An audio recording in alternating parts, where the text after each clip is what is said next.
And my topic is about New Jerusalem. So let me summarize everything because the time is very short. Most of the topic I got an idea from Future Home sermons. But let me just give a background. The prophet mentioned about an area of 1,500 square miles. Before the flood, there was a river flowing from going into Eden. And the area was very big. The dry desert places you know right now in Arabia, that is not like that before the flood, or even before the fall of man. So the water that came out and watered, that parted into four heads, they covered that big area. Because the big area there is not desert places yet, as we see today. The paradise of God, God's delight in Eden, where He placed the man, that will be the condition in the eternal age. The New Jerusalem has many aspects going down into the eternal age. And what was lost in Eden will be restored. And there will be rivers of living water flowing out from there. And all the desert places will come alive back again.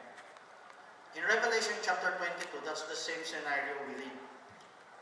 Could you open Revelation chapter 22? Now, here you can see the symbolical language from the natural to spiritual. Where's the location of the garden?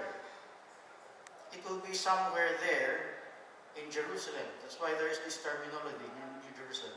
If it's such a big geographical area, Revelation 22. So, then the natural is a type of the spiritual. Let's read. He showed me a pure river of water of life, clear as crystal, proceeding out of the throne of God and of the Lamb. That's the same description in Ezekiel 47 and Zechariah 14. That's where the Mount of Olives will cleave in half. And the location, if you look at the map, let me draw the Mount of Olives. This is Mount of Olives. Let's say the mountain is big and Zion. The temple is located somewhere eastward.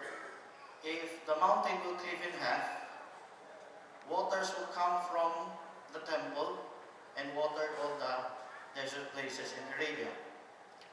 Now there's a typology that will be, this will take place literally, but there's a typology to the church, because a typology of the woman and the well, out of her belly shall flow forth rivers of living water. The same thing from Christ, from God to Christ, the Lamb. Then the picture here is now from the bride that has become the New Jerusalem. The bride will be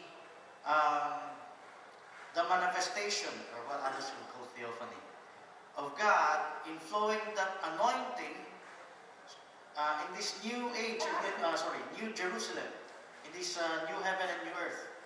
Let's read verse 2.